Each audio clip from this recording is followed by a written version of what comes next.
بسم اللہ الرحمن الرحیم، السلام علیکم ورحمۃ اللہ وبرکاتہ۔ سیدھا ہی مدعے پہ آتے ہیں۔ حالیہ ہی عمران خان سے اپنی ذاتی دشمنی ختم کرنے کا اعلان کرنے والے حفیظ اللہ نیازی بہت ہی دعوے کے ساتھ ایک بات کرتے ہیں۔ وہ کیا کہہ رہے ہیں؟ مجھے بھی حیران کر دیا ہے۔ وہ تھوڑا سا اپنا بغض نکالتے ہیں، وہ میں نہیں پڑھوں گا۔ عمران خان کے خلاف پہلے کچھ بات کرتے ہیں۔ وہ کہتے ہیں کہ عمران خان کو زمیں بوس، نیست و نابود و مسمار کرنے والے کار پردازان اپنے پیش روؤں سے کہیں زیادہ نالائق، کہیں زیادہ اندھا دھند مفاد پرستیے، کہیں زیادہ ہوس اقتدار و طاقت کے پجاری اور کہیں زیادہ عوام دشمن ثابت۔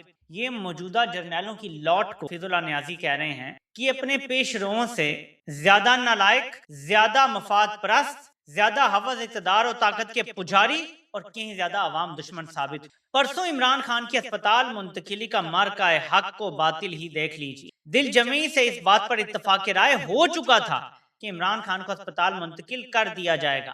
کافی ہلو حجت کے بعد اور گفت و شنید کے بعد جب خیال آ گیا کہ عمران خان کو اسپتال منتقل کیا جائے تو پرائیویٹ اسپتال کا مطلب کہ عمران خان کی غیر سرکاری پبلک تک رسائی بڑھ جائے گی۔ نیتوں کا فطور پھر سے غالب، ایک بار پھر ہجان برپا ہو گیا۔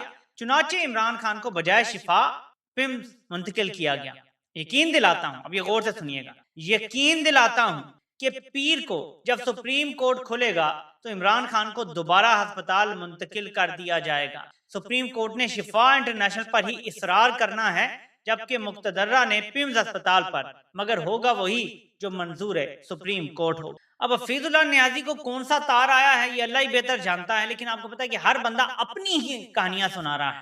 اب ایک نئی کہانی مارکیٹ میں ڈال دی گئی ہے کہ جی نورین نیازی صاحبہ جب عمران خان سے ملی، پہلے دن جب عدالت کا فیصلہ آیا تھا تو اڈیالہ جیل میں ملی تو وہیں پہ بشرا بی بی بھی بیٹھی ہوئی تھی، تو دعویٰ یہ سامنے آیا جی۔ اب یہ ذرا دیکھیں کہ ہر طرح کی کہانیاں مارکیٹ میں ڈال رہے ہیں کہ بشرا بی بی نے نورین نیازی کو کہا کہ مطلب تعریف کی کہ علیمہ خان جو ہے وہ تحریک چلا رہی ہیں، باقی صاحب تو کوئی کچھ کر نہیں رہے، تو جیسے نہیں اپریشیٹ کرتے، مطلب یہ بیانیہ سامنے آ رہا ہے۔ عمران خان کو تب پتا چلا کہ یہ کیا ہو رہا ہے، تو پھر انہوں نے کہا کہ پارٹی کے اوپر ذرا obviously برا بھلا یا غصہ کیا پارٹی کو، اور پھر کہا کہ یہ علیمہ کے کرنے کا کام نہیں ہے، یہ پارٹی کو کرنا چاہیے۔ یعنی انہوں نے علیمہ خان کو روکا نہیں یہ کام کرنے سے، لیکن ان کو یہ تھا کہ پارٹی کے کرنے کا یہ کام ہے، میری بہن کو کیوں کرنا پڑ رہا ہے۔